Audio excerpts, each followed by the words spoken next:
회생이나 파산을 이제 진행하실 때 이제 좀 경제적으로 곤란한 상황에 처하다 보면 이제 판단력이 조금 흐려지기도 하고 본인 처지 때문에 이제 갈팡질팡 하시는 경우가 많은데, 우선은 지금 회생이나 파산을 법무사분들과 변호사분들이 주로 진행을 하시는데, 변호사분 같은 경우에는 뭐 다양한 업무를 하고 어떻게 보면 관련 채무와 관련된 다양한 부분을 입체적으로 볼 수 있기 때문에 오히려 조금 더 도움이 될 수 있고요. 법무사님 같은 경우도 이제 경험이 많으시다 보면 이 뭐 속도감 있게 진행될 수 있는데 그에 대한 판단이 필요할 것 같습니다. 그렇다면 이제 변호사를 가냐 법무사를 가냐 이런 측면이 있는데, 우선은 주의하셔야 될 부분은 변호사 사무실을 가도 사무장이 진행하는 경우들이 좀 있습니다. 개인 회생 파산팀을 따로 돌려서 사무장님이 다 진행을 하시고 변호사님들이 어떻게 보면 명의만 쓰는 경우들이 좀 있는데, 뭐 그렇다고 해서 업무가 진행되지 않는 건 아니고 속도감이 떨어지는 건 아닌데 혹시나 사고가 날 가능성이 있습니다. 가지 마시라 이게 아니라 그런 데 가셔서 우선은 본인이 정당하게 수임료를 내시고 회생 파산 절차를 진행하시는 거기 때문에 본인 우선은 담당 변호사님을 뵙고 싶다, 얘기를 좀 하고 싶다,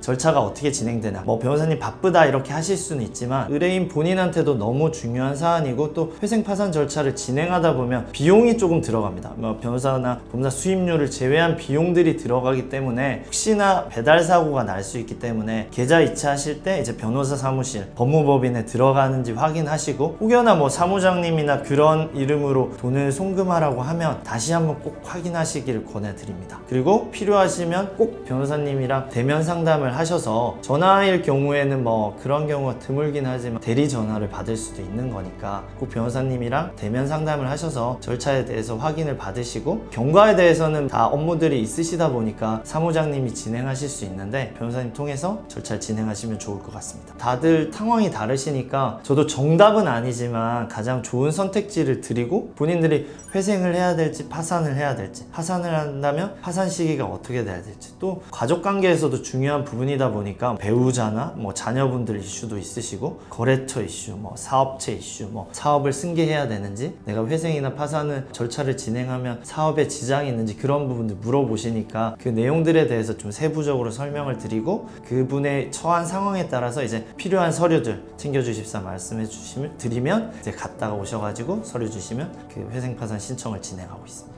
변호사가 모든 걸 할 수는 없습니다. 그래서 경영 판단이나 본인이 선택을 해야 되는데, 어떻게 보면 저희는 이런 절차를 진행을 해봤으니까 시간이 얼마나 걸린다, 결과가 어떻게 될 것이다, 이런 부분을 알면 불확실한 상황이 좀 예측 가능하게 바뀌니까 본인들이 결정하시는 데 도움이 되고, 선택이나 결정, 책임은 본인 몫이거든요. 그렇지만 이제 경험이 있는 저희 같은 변호사들이 도움을 드리면 그런 부분에 있어서 듣고 결정하는 데 도움이 됐다, 그런 말씀 많이 하십니다.